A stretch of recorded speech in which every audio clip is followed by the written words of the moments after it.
Hi, I'm Kevin, and this is Novel to You, where I read to you about from my novels, and just something to listen to while you're washing the dishes, washing the dog, going for a jog, driving. We're reading from Taemane. This is episode 12, chapter 18. I hope you enjoy it. It should be about a 20-minute read. Here we go. Chapter 18. The week after the funeral was tense and distracted. The entire mine felt the loss of the life force that had bound and nurtured them on this long journey. There was a void in their hearts. An emptiness hung on the buildings, in the mines, and on the souls of all the mine workers. Claire, wearing trousers and a white shirt, crossed down from the big house. It was mid-morning and she had just finished meeting with Nick, who followed her 2 steps behind. Nick could sense that she liked control. They passed the old well in the garden and changed direction, angling toward the front of the mine office. From the gentle slope where the big house was positioned, the mine spread out before them in its entirety.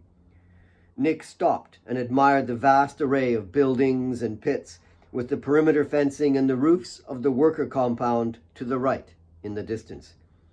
Maintenance was always high, and the wooden buildings showed no age or dilapidation whatsoever.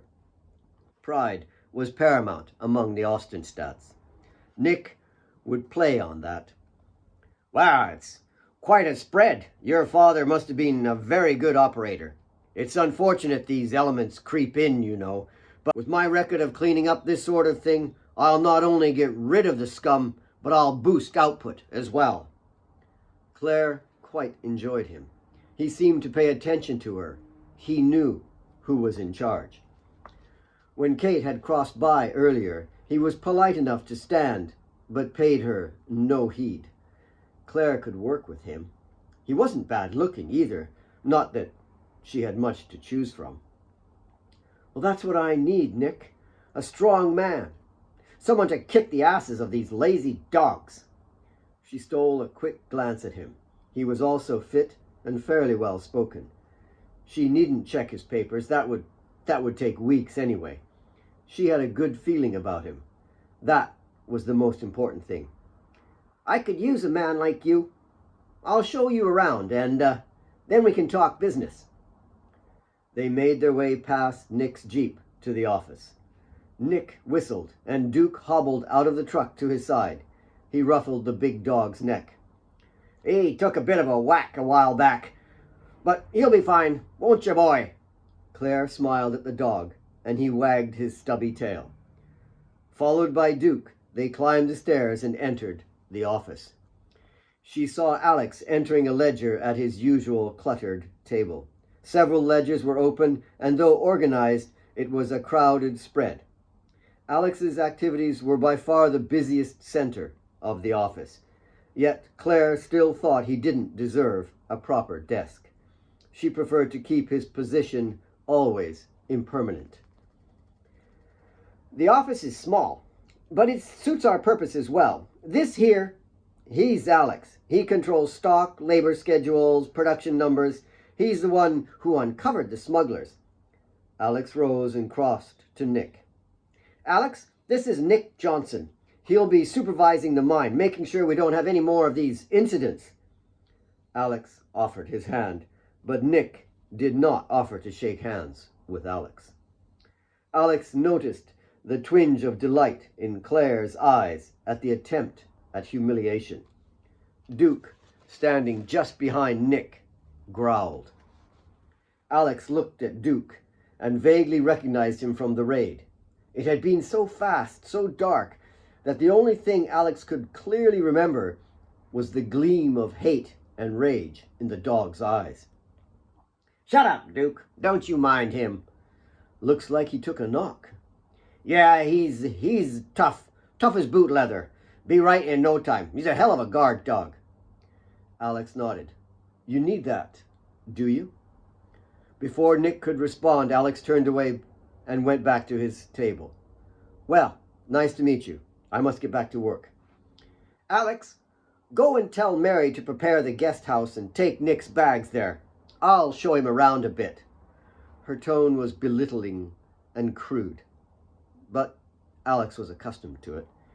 Claire and Nick left the office, followed by the limping Duke. Alex watched them cross away to the open pit. Claire would show him around above ground, but Alex would have to show him the shafts. Bile stung in his throat. Alex looked around the mine forecourt and caught old George watching Claire and Nick. The old man rubbed the frosted stubble on his chin, as if polishing a shoe. Alex and George's eyes met. George's hand dropped slowly to his side, and he turned to go into the repair hut to his left, without the hint of a comment. Alex paused and looked at the dust covering his boots. Disdain had no face or voice for what it seemed to be. The distance and detachment were hard for Alex.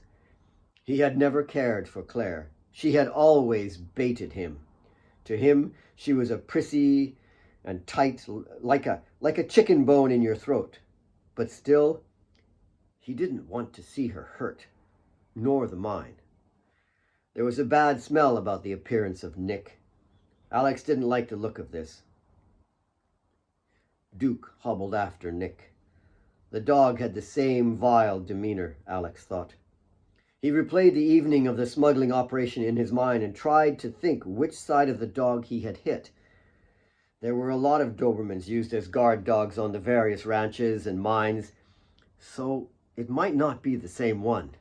He just couldn't remember if it was the left or the right side he struck. It had all happened so fast. Alex went to Nick's Jeep to get the bags out. Chapter 19. She took the stiff palm in her hand and glanced at him. He was staring ahead toward the mine. It had started as a nice morning stroll, and they had done it so often since her father had died. She helped Alex greet the men at the entrance sometimes, and it was as if the men accepted her presence with Alex. She even thought there were a few sly men-type sniggers. Kate didn't mind. She was proud of Alex. Her Alex. This morning, though, his company was about as charming as his grasp. Cold and rigid. She pulled him to face her. Alex, you're about as entertaining as a cold bath. What's wrong?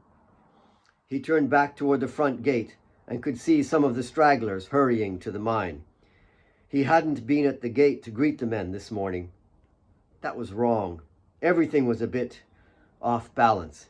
It had been 2 weeks since Nick arrived, and with little to do outside of the mine operations, he had ingratiated himself with Claire. It made Alex feel as if he had eaten a rotten meal and was at the point between throwing up and keeping his stomach contents to himself. He didn't want to lash out his thoughts at Kate. She still hadn't finished the paper. What is it? Is it us, Alex? He shook his head and smiled at her. Is it them? Alex drew a breath and glanced toward the big house. He could see Mary bustling across the veranda with a tray in her hands. Obviously, she had prepared breakfast for Nick and Claire on the veranda. A sneer flickered through his mind, as if he had stepped on the edge of a sharp rock. I don't like him either. She curled her arm into Alex's and pulled herself to him as they moved toward the entrance. But it leaves time for us to be on our own. I've never been so happy. He's a snake, Kate.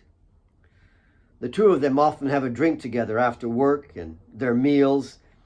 He's trying to charm her with stories of the bush. It's a pack of lies. She can look after herself. She hasn't had many boyfriends, maybe even any. I don't want her to be tricked. Oh, Alex, really sympathy for the dragon? No, not really. It's just that the more Nick puffs up and struts his arrogance, the more Claire swallows it. The whole hook. He thought how to phrase his next comment. She's eager to have him want her. What, like you and me? She pulled at him again, but he was unyielding in his gloom. Claire is a lot of things. She's coarse, she's arrogant, unkind, but she would never knowingly risk anything happening to the mine. He sits in your father's chair on the veranda and has taken his desk at the office. He needs a workspace, but he treats the desk like a garbage pit. He has no respect for what your father had done. You're getting wound up. No, he's bad news for the mine, or at least for Claire. Claire needs a man, just like me. I'm happy that she's finding someone to appreciate her. Alex stopped and turned to the bouncing love at his side. He was flabbergasted. Couldn't she see? What? She's off our backs. Thank God for that. Asif, Alex's cousin, waved at them from the elevator, and they both smiled and returned the wave. Kate turned, and with her back to the mine, she kissed Alex's hand and held it to her face. Relax. We'll walk down to the church tonight for classes. We can talk more then. She pressed his hand to her breast. Please, don't be in a foul mood then. Alex smiled and nodded. She could always lighten his heart. Alex hurried to the mine office. He had chart work and a load of records to catch up on. It was 10 in the morning.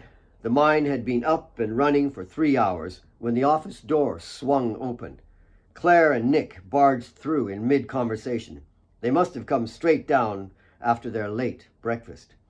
Nick now ate all his meals at the house. The old man and Claire were always in the office before 8, but now things had changed. Alex made a point of being at the front gate first thing every morning, the same way Carl had, to greet the early shift of workers. It may have been unnecessary, but at least the men respected Alex, as they had Carl. Alex was unimpressed with the sight of Nick and Claire. Nick's khaki shorts and wrinkled shirt were always scruffy, as if he had slept in them. Claire had a loose flared dress with a low-cut neckline.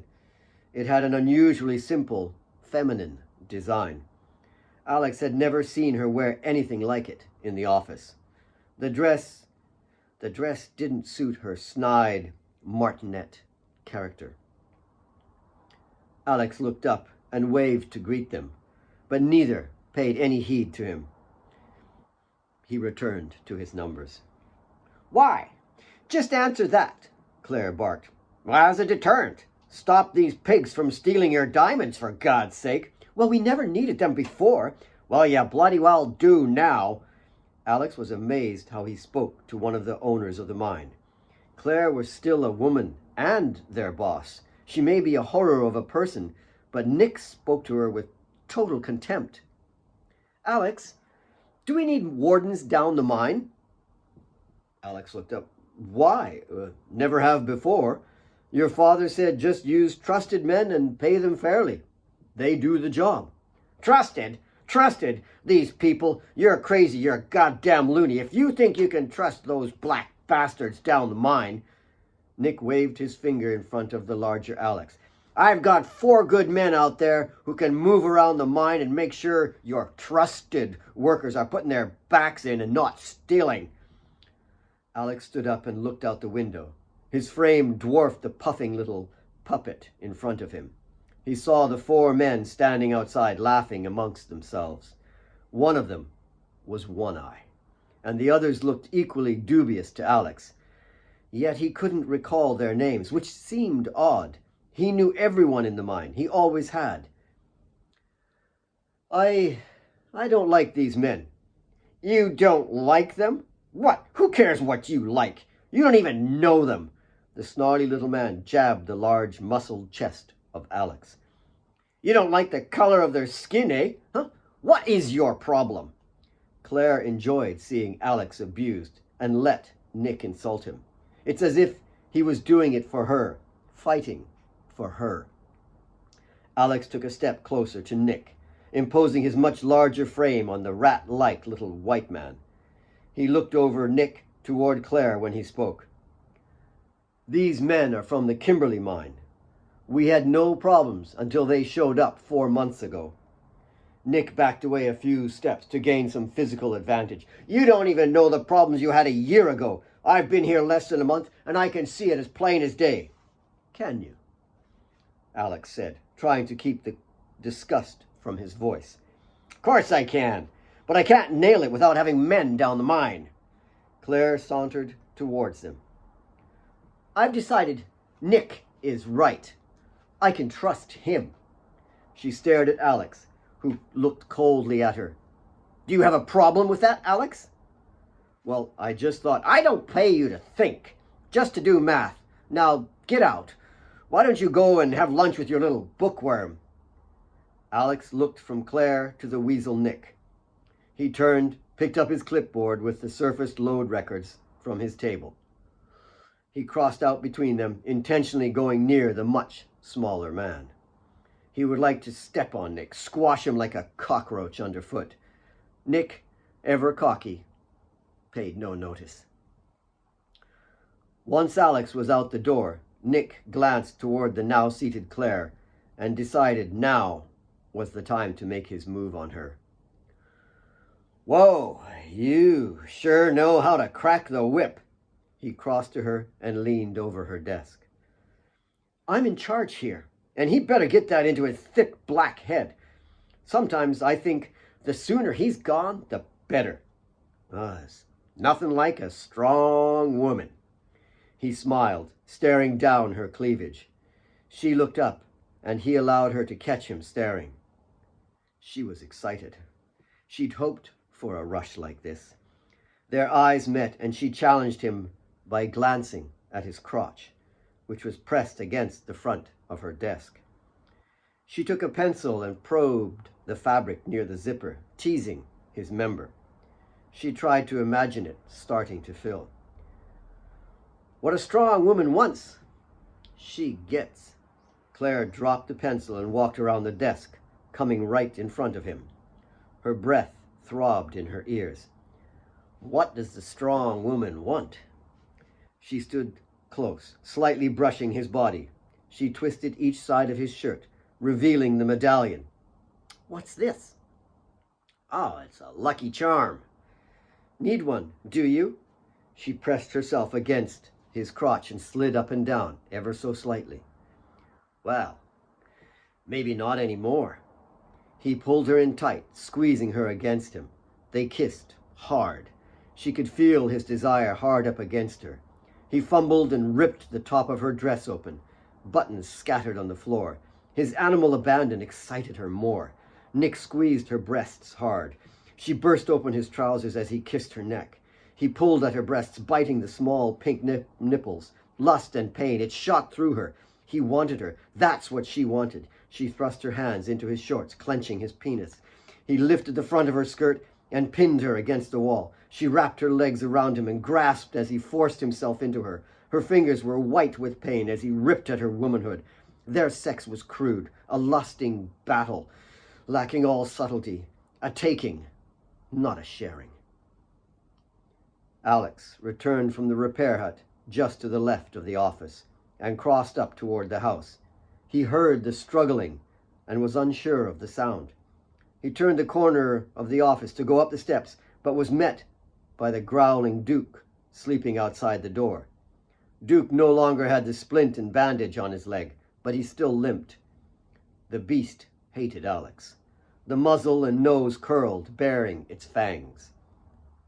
Alex stood at the foot of the steps and listened. Must be sex, he thought. Nick had got what he wanted, and soon he would have more, Alex feared. Alex crossed away, up toward the big house. One Eye, lingering in the shadow of the repair shop, watched Alex's sauntering bulk as it climbed up the slope. After lunch with Kate and his inspections of the surface soil numbers, Alex walked through the various mine buildings. He noticed several areas that needed maintenance. He would have to bring it up with Claire. There was an unease, a distaste that filtered around the mine. Alex walked around the knoll where, from the main house, one could survey the entire complex. He had just passed the cottage he shared with his mother and was on his way to meet Kate. they would go and teach his mathematics class at the church. It was early evening, and the past weeks had been a strange mixture of pain and pleasure. He was able to enjoy more time with Kate, and yet the mind was somehow spinning out of control. Like a top that for so long had spun with continuity, it now wobbled. A 4-year-old on a two-wheel bike, wobbling. Could it topple and crash? Trying to maintain a constant within the office confines was like grasping a handful of sand and watching as rivulets of small particles sifted between the fingers. Squeezing tighter only left more leaks to spill forth. Alex's gaze crossed to the tired figures ambling along the dusty road toward the compound. Exhaustion from the hours below the surface in the dark intestines of the mine, the sweat, the danger, had dulled the conversation among the men. The day for him, too, had been long in the office, and he was increasingly concerned with production as the pipe of blue soil was yielding fewer diamonds, even though the width of the band of soil had widened naturally. Though it only expanded by a few feet, it should have increased the yield. It baffled him. He still lacked any evidence to back his hunches. Though the day's second shift had just finished, there were still a few men wandering through the searches before heading back to the compound. He watched the guards, and they, in turn, surveyed the toilets and the showers. There was a lackluster feel to the day, the drooping sun and the haggard bodies all eager to rest for the night. Alex spotted Nick speaking with 2 men near the main gate at the edge of the perimeter. One of them was the gangly One-Eye. He stood awkwardly, as if he had something in his shirt, or maybe a pain in his stomach. The 2 men turned and walked out the main gate, unaccompanied. Nick returned to the mine and saw Alex watching him from high up the slope. He paused and then crossed directly toward Alex. Alex waited, assessing the situation. Nick was without his 4-footed beast. It took at least a minute before the small, wiry white man stood directly in front of Alex. Alex's gaze was still directed toward the 2 men as they turned off the road to go along the stream. They appeared to be heading off the compound, presumably to a stash. "You got a problem, Alex?" "Nope." "Then why the hell are you standing here? Aren't you supposed to work like everyone else? Or maybe you'd like your black ass in the pit."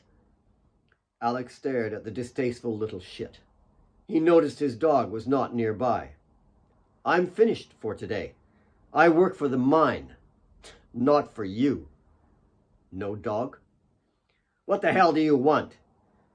In every diamond mine in this country, no worker is allowed off the mine except after searches on a Sunday. "But those 2, what about those 2? They're my men." "Yours?" "I thought they worked for the Austinstadt mine." Unless what? You watch your mouth or you'll be out the gate faster." "See, your dog's got over his whack from the rifle." "Yeah, whack. It was a car hit him." "In the bush?" "Good thing he's better, isn't it?" Before Nick could say any more, Alex brushed past him. Alex knew Nick was staring at him, and he had got the little bastard rattled. That's what Alex wanted. Alex wondered if Nick would run, or if greed would tempt him to be more reckless. Soon he would have to bring up his concerns to Kate and Claire. At the moment, though, Claire was too enamored to use her head.